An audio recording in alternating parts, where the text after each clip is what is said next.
Buonasera a tutti. Iniziamo questa diretta Facebook. Il tempo di collegare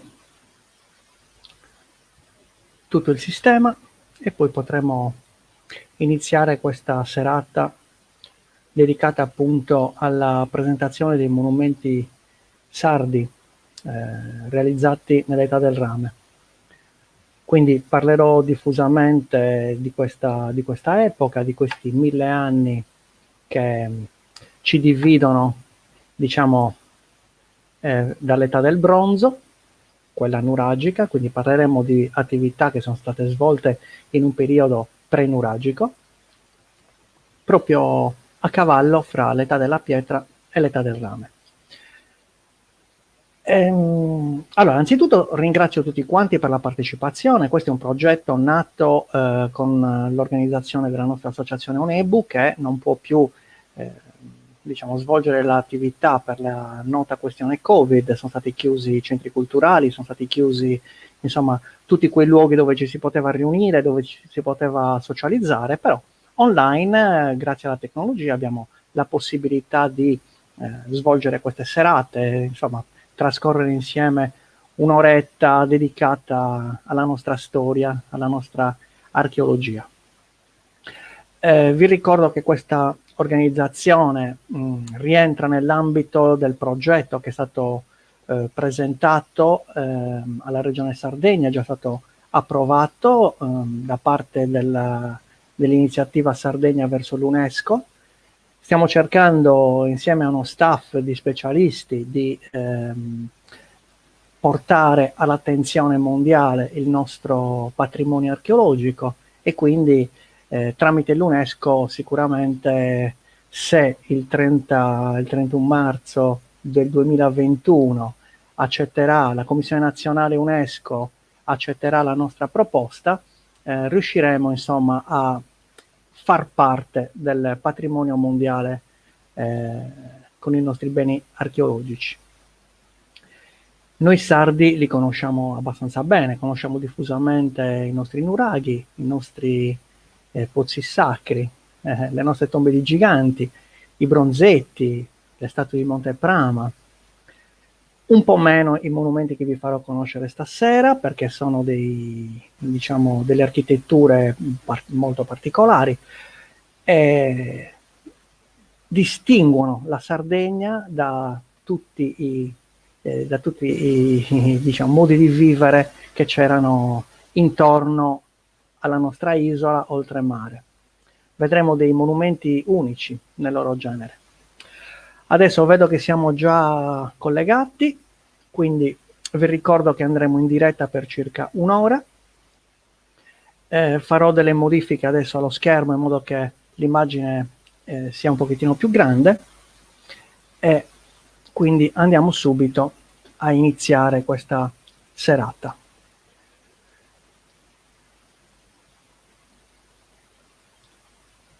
Allora,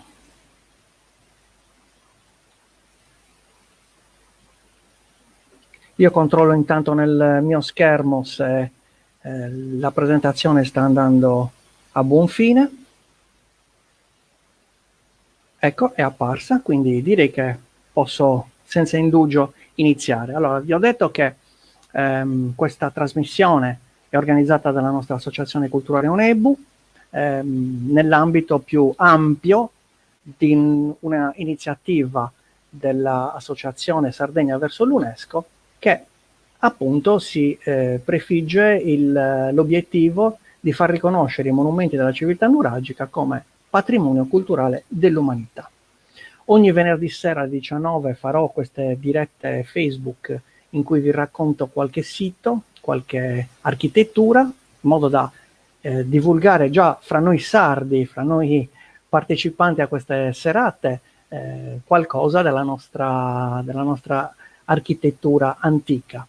E nella speranza che queste serate, che poi rimangano incise, registrate, perché poi andremo anche su YouTube, oltre che su Facebook, lasciarle a disposizione dei nostri amici oltremare che non hanno la possibilità di venire in Sardegna, quindi sentono parlare della nostra cultura e vogliono partecipare, non sanno come fare. Bene, grazie alla tecnologia riusciamo a farli partecipare, a renderli appunto edotti sulla nostra storia. Iniziamo con le nostre immagini. Vi presenterò delle immagini molto antiche. Il primo monumento di cui parlerò oggi è un altare che ha quasi 5.000 anni di vita, che nasce vicino ai pressi di Sassari, diciamo lungo la strada statale 131, vecchia direzione da Sassari verso Porto Torres, un po' dopo il museo di Lippunti, quello dove sono state restaurate le statue di Monteprama. In un terreno appunto negli anni 50, lo vedete in questa fotografia, dove c'era una collinetta confinante con i terreni dell'illustre professor Segni, che poi diventerà Presidente della Repubblica, che da persona di cultura vede appunto questa collinetta e si rende conto che si tratta di un qualcosa di archeologicamente interessante.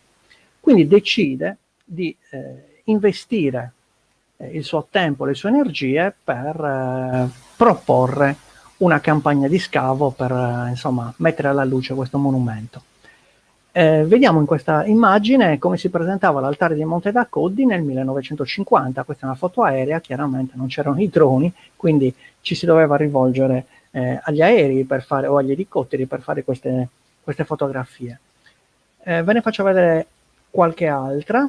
La qualità naturalmente delle immagini non è ottima, però si nota chiaramente che il monumento non è in vista, si vede qualche pietra, probabilmente il professor Segni si rese conto, lui era professore di diritto, specializzato in diritto, ed era però un appassionato di archeologia, si rese conto che sulla superficie si notavano delle ceramiche, si notavano insomma degli interventi artificiali con mano umana, e quindi decise di chiamare appunto la soprintendenza dell'epoca, insomma gli specialisti, ma non c'erano archeologi disposti a scavare questo sito, ce n'erano pochissimi, quindi si rivolse a un sardo che insegnava, credo all'Università di Bologna, il professor Ercole Contu, che un po' malvolentieri decise di venire qua in Sardegna per scavare questo monumento, pensando che si trattasse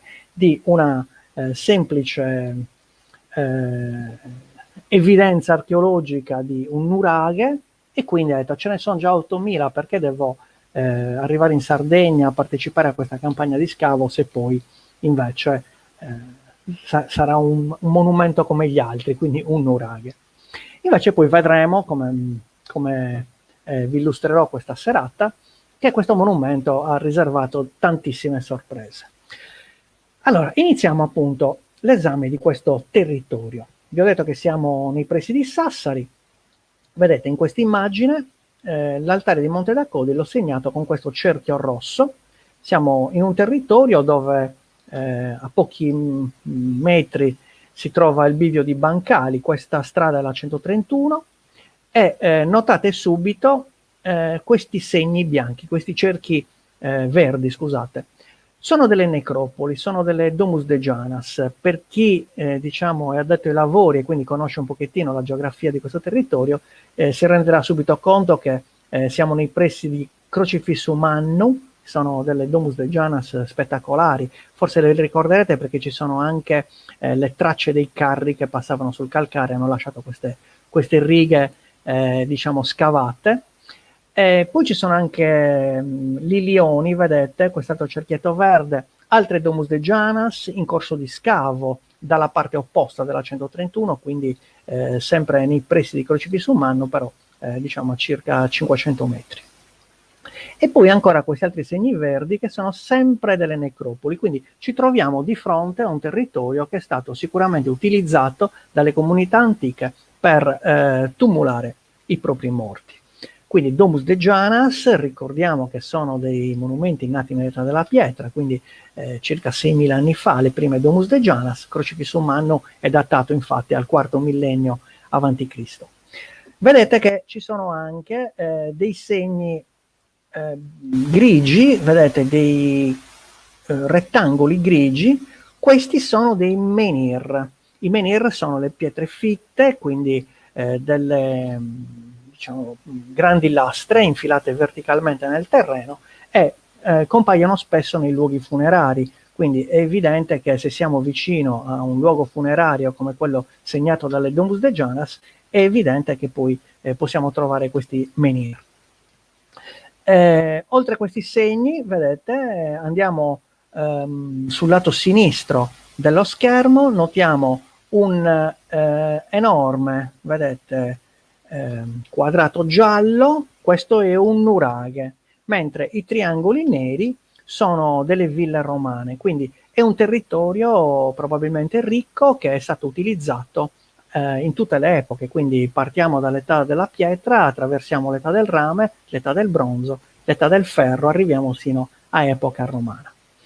Quindi un sito molto interessante. Andiamo a vedere cosa succede quando Ercole Conto arriva in Sardegna, quindi prende parte alla sua campagna di scavi, chiamerà degli specialisti che lo aiuteranno a decifrare questo monumento e inizia a scavare. Vedete, già nel 1954 si intravede qualcosa come una lunga rampa che conduce a questo elevato monumento, ma ancora non si percepisce la tipologia di monumento, di architettura.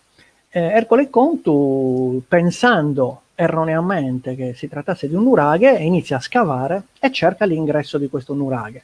Noi conosciamo benissimo le architetture dei nuraghi, quindi lui diceva, vabbè, lo scavo lungo la circonferenza fino a quando troverò l'ingresso e poi effettueremo lo scavo in questo nuraghe. Però lui gira, ma non trova l'ingresso e quindi si arrende all'evidenza e dice no, fermi tutti, questo non è un nuraghe, dobbiamo scavare un po' meglio per cercare di capire di che cosa si tratta.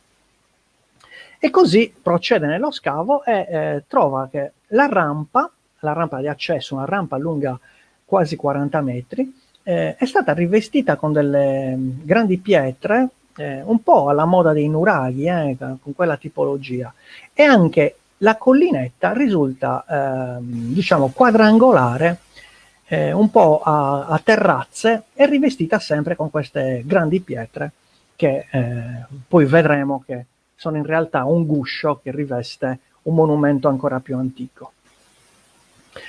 Ecco qua per i nostalgici diciamo dell'archeologia antica, vediamo in questa fotografia 6 grandi archeologi che hanno fatto la storia: Teresa Morelli, Tea Cocco e poi Massimo Pallottino, vedete, appoggiato a questo menhir, Giovanni Lillio in piedi sul menhir, poi qui Ercole Contu a destra, che è colui che è l'archeologo che ha scavato, diciamo, l'altare di Monte d'Accodi, e Gennaro Pesce, soprintendente, insomma, specialista di tantissimi scavi, soprattutto di età, diciamo, fenicio-punica. Gennaro Pesce conosciuto appunto per gli scavi, ad esempio, a Tarros.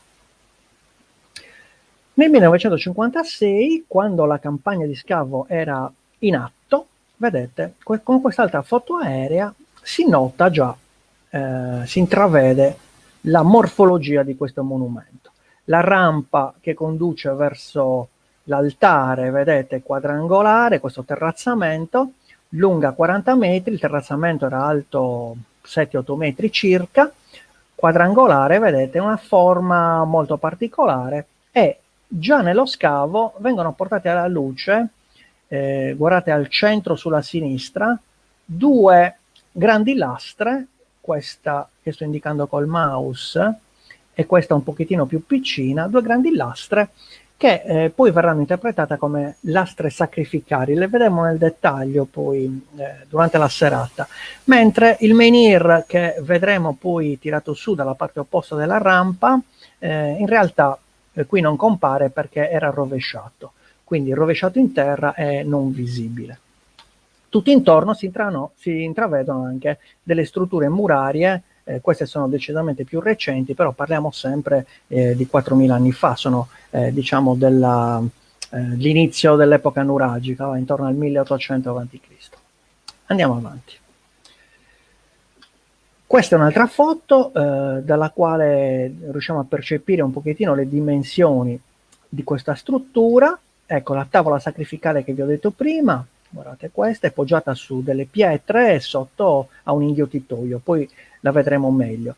Ancora qua abbiamo le strutture, questa in basso a sinistra è la capanna dello stregone, anche qui vedremo soprattutto i reperti che sono stati trovati dentro, e poi tutto il monumento. Adesso facciamo un po' di storia del sito. Allora, Monte da Codi, questo altare lo vedremo nei dettagli, ma com'è che nasce questo monumento? Allora, c'è da dire anzitutto che ci troviamo in un sito frequentato, le Domus de Joannas che vi ho fatto vedere prima lo testimoniano, frequentato già dal 4000 a.C., probabilmente c'era un insediamento, sono state trovate le tracce di materiali San Ciriaco. San Ciriaco è una fase della storia della Sardegna, diciamo che parte intorno al 4300-4200 a.C. e procede fino alla cultura Ozieri, quindi 3500 a.C. Quindi una fase che dura circa 700 anni.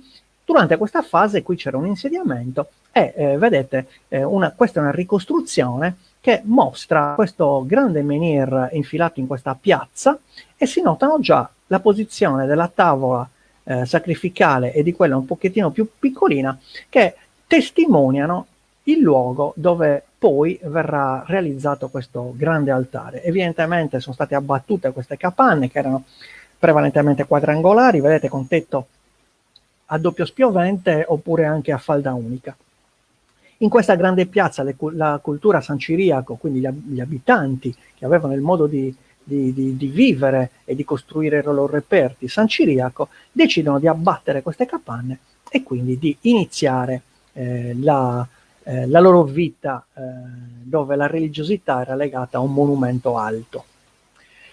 Arriviamo verso la fine del quarto millennio avanti Cristo e il nostro monumento viene costruito quasi nella forma che conosciamo oggi. Questa è una fase di scavo, vedete un disegno che porta in luce, porta in evidenza il posizionamento delle pietre, la lunga rampa che porta alla scalinata che conduce al terrazzamento, diciamo tronco trapezoidale che vediamo nella parte alta dell'altare. Questa è una visione dall'alto, quindi vedremo poi più dettagliatamente come è stato fatto lo scavo. La prima interpretazione che comincia a dare i suoi frutti è quella di un grande edificio ad altare con la realizzazione forse del Santa Santorum del luogo, quindi il luogo proprio sacro. Vedete questo piccolo edificio che è stato realizzato sopra l'altare, una lunga rampa che conduce appunto a questo edificio, a questo terrazzamento, e tutto intorno questa parete che noi vediamo disegnata, in realtà vedremo che fu intonacata elegantemente con ocra rossa. Infatti viene chiamato il Tempio Rosso. Qualche secolo dopo, verso la fine dell'età del rame, i sardi misero mano al monumento, realizzando una ristrutturazione abbastanza pesante, rivestendo con un guscio di pietre poligonali, un guscio di grandi pietre, il precedente edificio, quindi il precedente Tempio Rosso. Quindi dovete pensare a un tempio che è stato realizzato intorno al 3000 a.C., poi, dopo essere stato usato per qualche secolo, viene rivestito con un guscio che lo contiene. E quindi oggi noi vediamo, se andiamo a visitare il monumento, sostanzialmente vediamo il guscio, perché il Tempio Rosso si trova all'interno. La tavola viene indicata in questo disegno e anche il menhir che è stato intanto posizionato, vedete, nella sua posizione originaria, perché sono state trovate le tracce di come era messo, quindi oggi lo possiamo vedere nella sua posizione reale. Andiamo avanti. Ecco, questo è un disegno di Francesco Corni che ci mostra appunto il sito un po' quasi come lo vediamo oggi. Oggi vediamo tutto il guscio, vediamo la rampa, la scalinata che conduce su, le tracce di queste capanne che ci sono alla base, e non si vede più naturalmente questo caseggiato, questo altare, perché essendo costruito in legno, il legno è un materiale deperibile, un materiale organico, e quindi non è stato trovato. Invece sono stati trovati tantissimi reperti, dopo ne parleremo. Vedete qui in alto a destra c'è ad esempio un frammento di vaso che mostra dei personaggi, forse personaggi femminili, che stanno danzando in questo registro, e quindi possiamo pensare a questo pezzo come la più antica rappresentazione di Suballurundu che abbiamo insomma in Sardegna. Andiamo ancora avanti, ecco, siamo arrivati alla visione odierna. Oggi, andando a visitare il sito di Monte d'Accoldi e al chilometro 222 della 131 vecchia, troviamo appunto queste condizioni. Il monumento si presenta ristrutturato soprattutto nella parte sinistra, nella terrazza di sinistra. Vedete, la parte di destra è stata un po' lasciata così per far vedere appunto come si presentava al momento dell'inizio degli scavi. E si notano la tavola sacrificale di cui vi ho parlato prima, che è rimasta sempre nella stessa posizione. Sotto vi ricordo che c'è un inghiottitoio, tanto che io quando sono andato a vederlo l'ho scambiato per un dolmen, però fidiamoci di ciò che dicono gli archeologi, quindi una tavola sacrificale. Nella parte sinistra vediamo il nostro menhir ben posizionato, un menhir alto più di 4 metri, 4 metri e mezzo. Vedete qui in questo riquadro in alto a sinistra c'è il menhir nella sua posizione, posizionato appunto su queste pietre. C'è da dire che questo menhir, come vedremo poi, è costellato di coppelle, tutto intorno sono state trovate anche dei gusci di molluschi, eccetera. Questo signore, che sembra che lo stia tenendo, è deceduto qualche anno fa, signor Saba, lo ricordo con affetto. Allora, andiamo ora a vedere nel dettaglio questo monumento. Questa è forse la visione migliore per apprezzare questa architettura fantastica. Il piano di calpestio è questo con l'erba, il piano di calpestio odierno. Come potete notare, lo scavo è andato giù per circa 1,5 metri, e infatti c'è la scalinata che è stata posizionata per scendere, appunto per fare il giro del monumento e vedere anche le strutture che ci sono alla sua base. La rampa vi ho detto che misura circa 40 metri, è larga 6-7 metri nella parte iniziale, mentre va ad allargarsi, è fatta un po' a cuneo diciamo, va ad allargarsi fino a superare i 10 metri di larghezza. Poi c'è la scalinata che conduce su, dove c'era appunto la terrazza altare, e notiamo questi gradoni. Tenete conto che stiamo parlando di un monumento in pietra realizzato all'inizio del terzo millennio a.C., quindi 2900-2800 a.C., nella cultura Ozieri, e si tratta del monumento in pietra più antico del mondo. Pensate che precede di circa 2 secoli le più antiche piramidi che sono state costruite, le piramidi a gradoni. Non parliamo poi della piramide di Cheope, Chefren e Micerino, perché quelle sono addirittura successive. Qui parliamo di un monumento quindi antichissimo, e lo troviamo in Sardegna come unicum. Poi saranno altri scavi che magari mostreranno altri monumenti come questo, però al momento dobbiamo ritenere che assimilare a una ziccurat un monumento del genere significa entrare in un ginepraio di interpretazioni, perché le ziccurat noi sappiamo che sono mesopotamiche, nascono quindi in Oriente, e allora bisogna cercare di capire com'è possibile che nel nord della Sardegna troviamo un monumento simile a quelli che troveremo poi in Mesopotamia. Potrebbe essere una contaminazione, potrebbe essere qualche personaggio orientale che è arrivato qui in Sardegna e si è diciamo insediato con la sua famiglia, con la sua etnia, con qualche personaggio che ha deciso di dedicare alle divinità un grande altare, ed è stato realizzato questo monumento strepitoso che noi ancora oggi possiamo ammirare. Andiamo un pochettino più nel dettaglio di questo monumento, vediamo subito il Tempio Rosso. Ecco, questa è una ricostruzione, vedete, è dentro una teca, la trovate nell'ingresso, nella biglietteria tra l'altro c'è un'archeologa molto brava che, diciamo, fa le guide, organizza le guide al monumento, quindi vi dirà tantissime informazioni anche aggiuntive rispetto a quelle che vi sto accennando io. Questo è appunto il Tempio Rosso, guardate, una grande rampa che probabilmente è stata utilizzata anche per portare su il materiale proprio per la costruzione del sito, però il fatto che sia stata lasciata mi fa pensare che avesse una sua funzione, un po' come gli scalini che sono uno strumento che serve per avvicinarsi alle divinità, quindi stiamo parlando di divinità del cielo. È evidente quindi che questo terrazzamento gigantesco è stato fatto proprio per un motivo di religiosità dedicato alle divinità celesti. Quindi una grande rampa che porta su nel caseggiato, e questo è stato il monumento che era presente nel sito per circa 500-600 anni, fino alla sua ristrutturazione. Andiamo poi verso la cultura Monte Claro. La cultura in archeologia è il modo di vivere di una popolazione. Quindi dal modo di vivere delle genti ozieri si è passati al modo di vivere delle genti Monte Claro. Genti molto ricche, avevano già specializzato dei procedimenti metallurgici con i quali notiamo i villaggi siano arricchiti notevolmente, e queste genti Monte Claro decidono di realizzare il guscio al Tempio Rosso.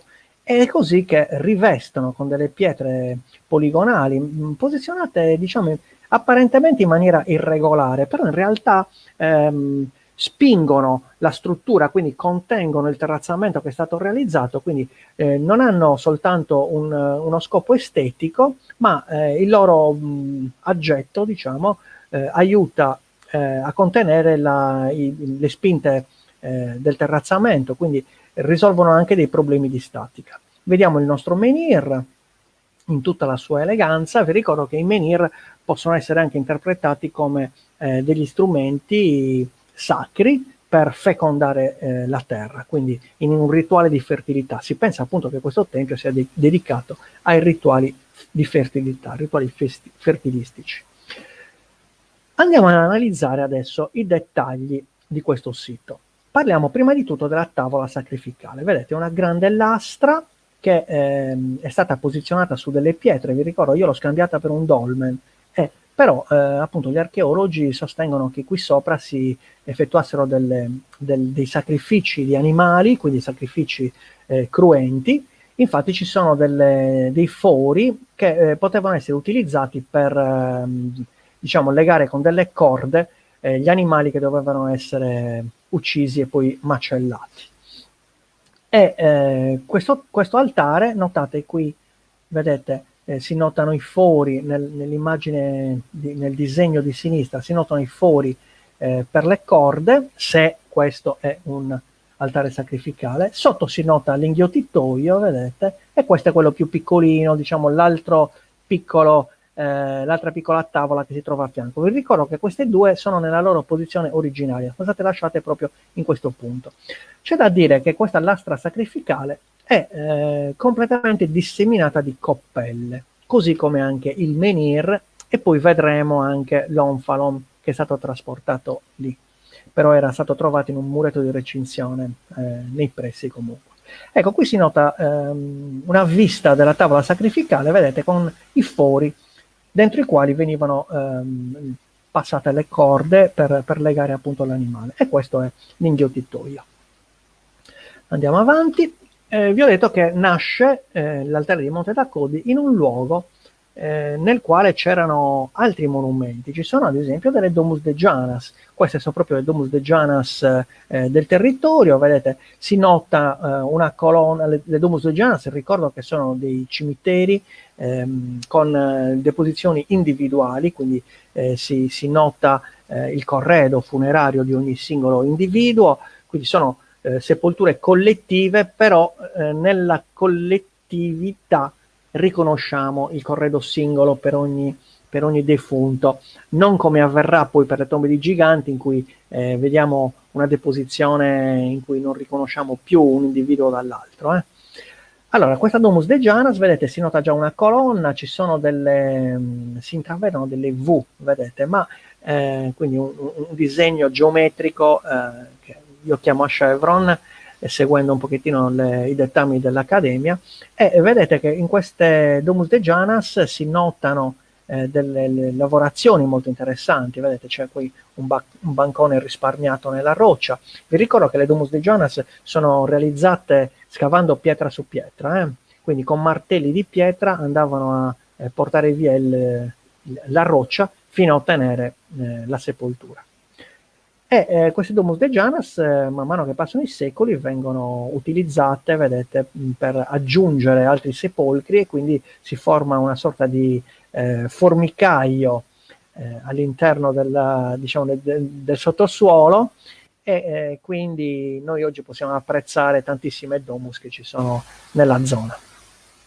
Ritorniamo al nostro monumento. Allora, tra i reperti che sono stati trovati abbiamo ad esempio degli idoletti femminili, come questa Dea Madre in calcite, che rispecchia le Dee Madri dell'epoca Uzieri. Ricorderete la celebre Turriga che troviamo al Museo di Cagliari. Vedete, sono delle Dee Madri non più cicciotte, diciamo obese, nella loro forma gravida, perché le Dee Madri sono delle statuette che simboleggiano la divinità femminile, nel senso che rappresentano la donna nel momento in cui deve dare alla luce il figlio, quindi nel suo momento di gravidanza.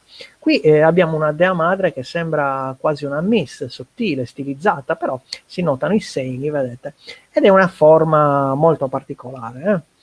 Mentre sulla sinistra vediamo una stele in granito, quindi un materiale molto duro, in cui c'è una lavorazione a rilievo, non è un alto rilievo, ma un rilievo abbastanza interessante, con questo personaggio femminile stilizzato, che appunto si trova oggi al museo, conservata, però è stata riprodotta una simile, diciamo una coppia, che troverete andando a visitare l'altare di Monte d'Accoddi nella parte posteriore dell'altare, diciamo dalla parte opposta della rampa. Vicino alla rampa è stato posizionato questa grande pietra definita Onfalon, quindi una rappresentazione del cosmo, forse. È molto interessante notare anzitutto le dimensioni. Ha una circonferenza di 5 metri, quindi parliamo di una pietra molto grande, dedicata anche questa sicuramente al mondo del sacro.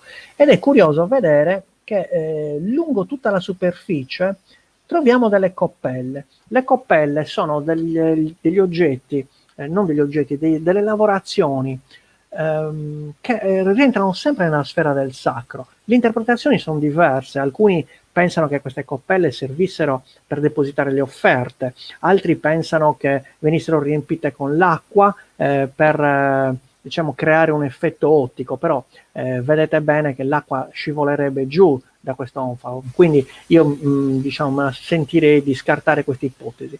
Oppure secondo altri servivano queste coppelle per mettere all'interno delle erbe o insomma delle sostanze che poi venivano pestate, un po' come avviene col grano che viene pestato con appunto per formare la farina. Ecco, immaginate di mettere nelle coppelle delle offerte balsamiche, delle erbe, e poi frantumarle per renderle appunto poltiglia.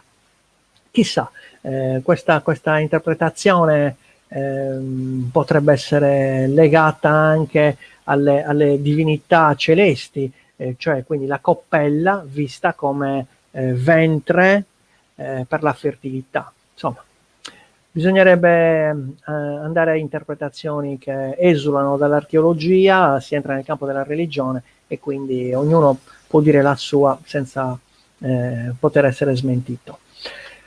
La capanna dello stregone, vediamo qua una immagine in alto a sinistra nel momento dello scavo. Vedete, la muratura comincia a comparire. Vi ricordo che questa non ha l'età dell'altare di Monte d'Accoddi, questa è una capanna che è stata realizzata a cavallo fra l'età del rame e l'età del bronzo, quindi siamo intorno al 1800 a.C. E questo è in sotto, vedete l'immagine come si presenta oggi, quindi si notano chiaramente il perimetro di queste celle.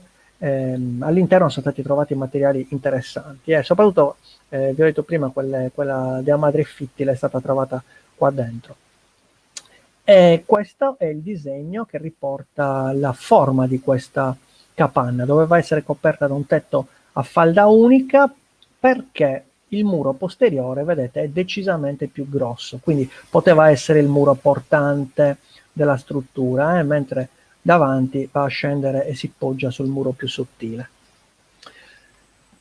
Veniamo al menhir. Il menhir si nota subito che ha un'altezza notevole, siamo tra i 4 e i 5 metri, è stato riposizionato nella sua posizione originale, rimane incastrato in mezzo a queste pietre che gli facevano da basamento e anche questo presenta delle coppelle. Evidentemente le coppelle appunto sono legate, insomma, a questi culti di fertilità, insomma, a questi rituali religiosi che venivano svolti in questo sito. C'è da dire che tutto intorno sono stati trovati milioni di gusci di, diciamo, frutti di mare, conchiglie, chiamiamole un po' conchiglie, così ci capiamo, che sono stati appunto deposti tutto intorno al sito. Evidentemente in questi rituali fertilistici c'era anche la frantumazione di queste conchiglie. I menhir sono presenti anche nelle vicinanze, vedete, qui ne vediamo due, ve li ho fatti vedere prima contrassegnati di grigio, quei rettangoli grigi quando ho fatto vedere l'immagine del territorio. Ecco, qui abbiamo questi due menhir, vedete, sono abbastanza vicini fra di loro, sono a un centinaio di metri di distanza dall'altare di Monte d'Accoddi e secondo alcuni rappresentano sempre in questi rituali fertilistici, l'uomo e la donna, quindi la coppia divina. Tenete conto comunque che i menhir sono delle pietre antichissime, in questo caso non sono neanche menhir antropomorfi, sono proprio fra i più antichi, i menhir bruti proprio. L'interpretazione lascia sempre un po' il tempo che trova, noi limitiamoci a dire che sono delle pietre sacre, che compaiono spesso nelle vicinanze dei monumenti funerari e che potrebbero riguardare la penetrazione del fallo nel ventre di madre terra in un rituale appunto fertilistico. Però, sempre con tutte le parentesi del caso. Arriviamo ai materiali. Allora, i materiali sono naturalmente relativi a delle fasi che vanno, come vi ho detto prima, dall'epoca sanciriaco, quindi materiali antichissimi, fino ai materiali dell'età del bronzo, come quelli trovati nella capanna dello Stregone. Ad esempio questi, che sono dei pesi da telaio a forma di mezzaluna, di luna crescente, vabbè. E poi vedete questo piatto con la ciotola, è un tripode, quindi sicuramente è precedente all'epoca nuragica. Vi ricordo che i tripodi in epoca nuragica non ci sono, perlomeno sono ormai in disuso, quindi potremo assegnare a questo tripode una datazione che può essere fra Monteclaro e Bonnannaro. Andiamo per i non specialisti, quindi fra il 2100 e il 1900 a.C. Nella immagine di sotto vedete questi disegni geometrici che forse rappresentano gli occhi e il viso di una divinità o di una rappresentazione quasi antropomorfa, questi occhi ipnotici realizzati con queste spirali. Mentre a destra la celebre rappresentazione di Suballudundu, vedete un piatto colorato, il colore ci dà un grande suggerimento, ci dice che siamo già nell'età dei metalli. Le ceramiche nell'età della pietra non sono colorate. Quando vediamo una ceramica che inizia ad avere dei colori di rosso, giallo, grigio chiaro, è una rappresentazione dei colori dei metalli. Anziché realizzare una coppa in metallo, il metallo era pregiatissimo, si realizzava una coppa in ceramica e poi si colorava per farla sembrare appunto metallica, per aggiungere quindi ricchezza al suo valore. Questo è un momento dello scavo della capanna dello stregone. Vedete, nella capanna dello stregone, in fase di scavo, vediamo questo bellissimo tripode, quindi un vaso di epoca Cramonteclaro, ripeto, e Bonnannaro, o forse campaniforme, e qui è in fase di scavo.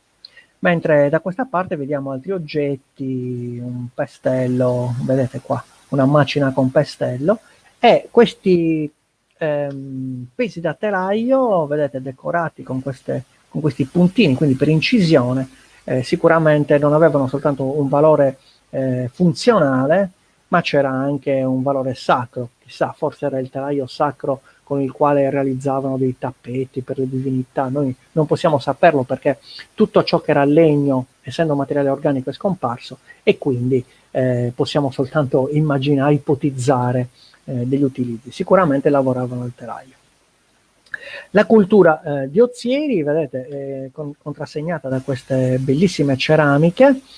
Questo è il tripode, vedete, un tripode si nota con questi 3 piedi, quindi cucinavano le vivande, si notano anche dei segni di bruciatura, nonostante l'eleganza è pur sempre uno strumento da lavoro, quindi si usa in cucina. Però ci sono anche queste bellissime pissidi, vedete, sono dei vasi completamente decorati, forse queste sono delle corna.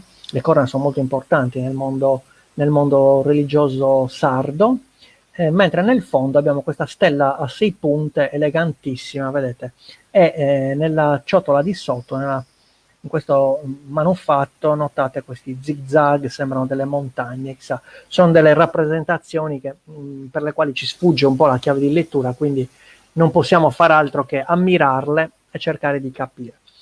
Questa è un'altra ceramica della cultura Ozieri, vedete, un altro ballo tondo che somiglia molto a quella ceramica che vi ho fatto vedere prima, trovata proprio nell'altare di Monte d'Accondi. Andiamo a leggere queste 4 righe, vedete, si notano per la cultura Ozieri vasi tripodi finemente lavorati con motivi incisi e colorati con ocra rossa.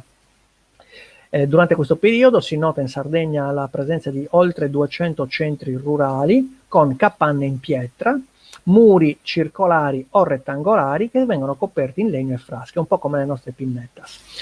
I villaggi non hanno fortificazioni e la scarsità di armi rinvenute suggeriscono genti pacifiche. Si nota che le guerre sono sempre antagoniste della ricchezza, dell'arte. Dove c'è guerra non c'è arte e viceversa. Quindi qui vediamo un'esplosione artistica, vedete questi vasi meravigliosi che sono stati trovati, è chiaro che siamo in un periodo di pace, e anche l'assenza di fortificazioni nei villaggi ce lo testimonia.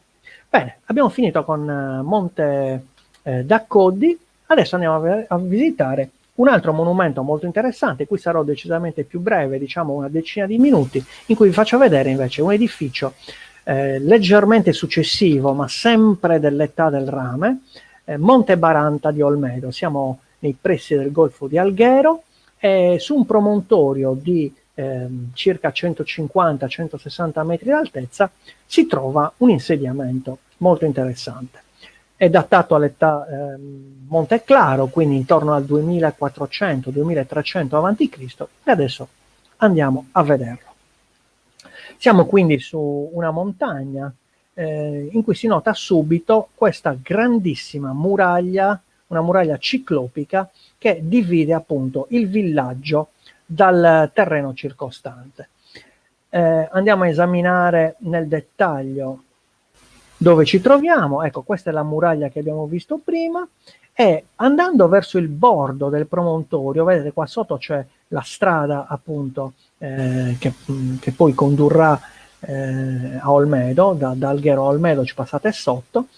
Si notano diverse peculiarità. Anzitutto c'è un villaggio ancora in fase di scavo, quindi porterà alla luce tutta la sua storia man mano che le campagne di scavo proseguiranno. La muraglia la vedremo dopo, che divide il villaggio da una sorta di industria di menhir, così l'ho interpretata io. In realtà in questa zona, in alto a sinistra, sono stati trovati dei menhir rovesciati e anche dei menhir in fase di realizzazione, abbandonati lì, alcuni perché si sono rotti, e quindi evidentemente era un centro in cui i menhiri erano molto importanti.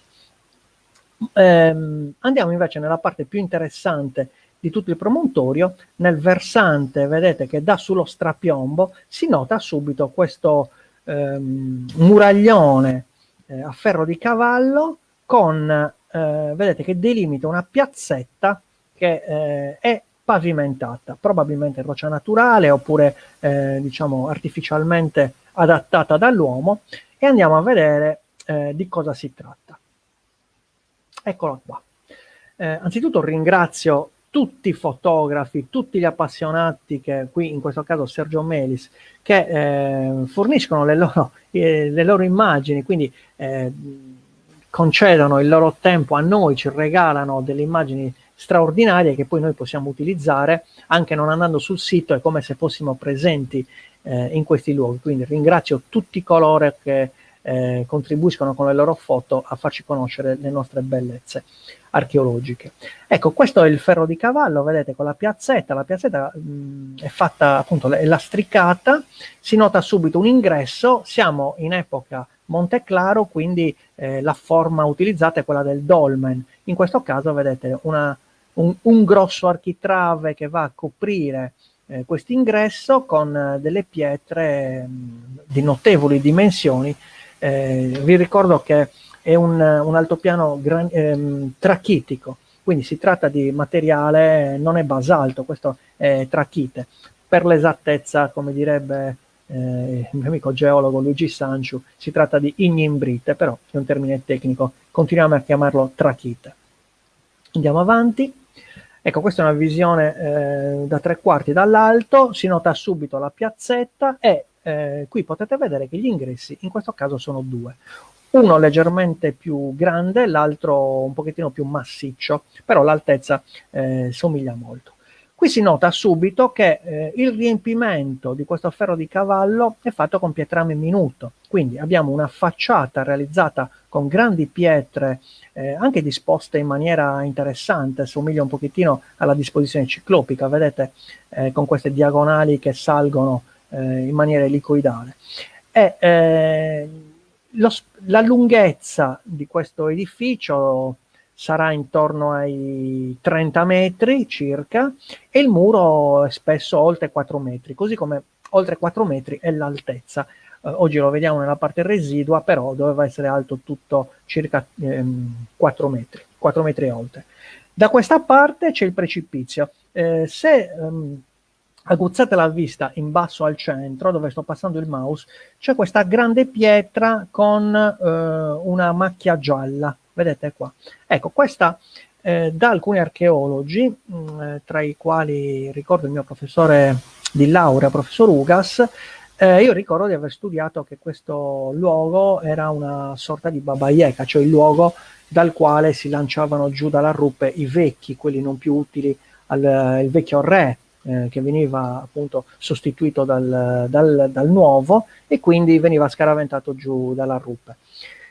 Io sono sempre stato scettico su questa interpretazione, però gli archeologi sono coloro che ci offrono sempre una lettura scientifica dei dati, quindi la mia interpretazione è totalmente diversa, dopo ve la esporrò, però continuiamo a chiamarlo continuiamo a pensare che sia un luogo sacro nel quale si svolgevano dei rituali che potevano anche prevedere la soppressione del re che veniva sostituito.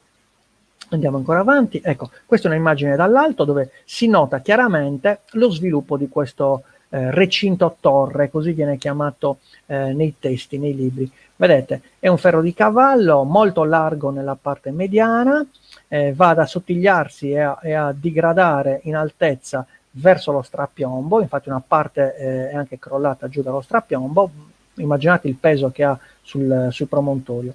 E poi questi due ingressi che vedremo appunto di interpretare in qualche modo. Questa è una visione, diciamo, frontale. Quando voi arrivate a Monte Baranta è anche facile da da visitare, è abbastanza semplice trovarlo. C'è una passeggiata di un quarto d'ora a piedi, potete lasciare la macchina, insomma, giù, si trova parcheggio e ci sono le guide del posto poi che vi accompagneranno molto volentieri. La parte frontale, notate che si nota ancora questo ingresso rettangolare, quindi a forma di dolmen. Quindi il corridoio che da questo ingresso porta verso la piazzetta è lungo circa 4 metri. Siamo in presenza quindi di una sequenza di dolmen che va a formare un corridoio. Questa è una forma molto interessante perché da questa forma partiremo poi con i nuraghi. La civiltà nuragica realizza questi grandi edifici che sono attraversati da un corridoio. I nuraghi arcaici, quindi i più antichi, quelli intorno al 1800 a.C., 1700, hanno sempre un ingresso rettangolare e un corridoio a sezione, diciamo, rettangolare, un po' a sezione a dolmen. Ecco, visto dall'alto, abbiamo una visione dalla parte posteriore, ci sono qui dei lavori in corso di consolidamento. Andiamo ancora avanti. Ecco, per darvi un'idea delle dimensioni di questo edificio, notate questa signora che è in piedi, non si dovrebbe fare perché nei monumenti non si cammina sopra le pietre, io non so chi sia questa signora, sembra una guida, comunque vi fa immaginare l'altezza di questa porta. Potete anche immaginare la grandezza di questa pietra che è stata portata su fino a coprire il corridoio.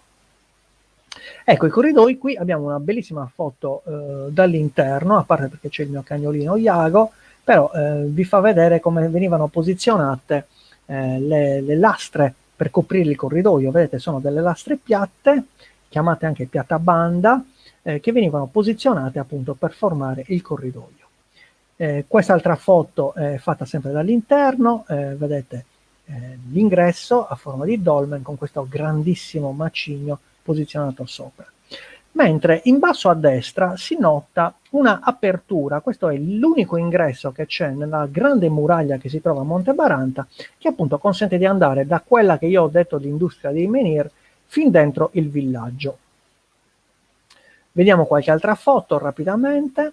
Questo è ciò che vedrete quando andate a visitare il monumento, la facciata diciamo esterna, e questa è la grande muraglia, lunga circa 100 metri, alta mediamente 3 metri, vedete, costruita appunto a secco con queste grandi pietre che poi formano un muro a sacco, nel senso che c'è una facciata interna e una facciata esterna e poi l'interno è un riempimento con pietrame minuscolo. Se questa era un'industria di menhir, immaginate tutte le scaglie che potevano essere riversate nella grande muraglia per consolidarla. Vedete, mentre la parte nobile è formata, quindi l'ingresso e il corridoio sono formati da pietre regolarizzate, sbozzate, perfette, diciamo, invece diciamo, il bastione, il camminamento che c'è sopra la muraglia è fatto di pietrame sottile. Ecco, quest'altra bellissima immagine, notate la grande muraglia, vedete,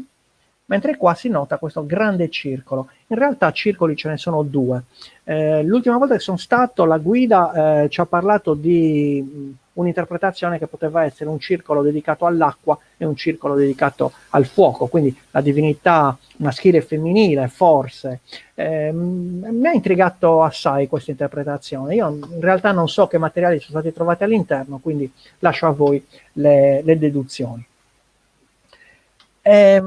Allora, qui abbiamo invece quest'altra immagine, chiedo scusa a questa persona che non so chi sia, se è in collegamento mi perdoni se gli ho rubato questa foto mentre transitava.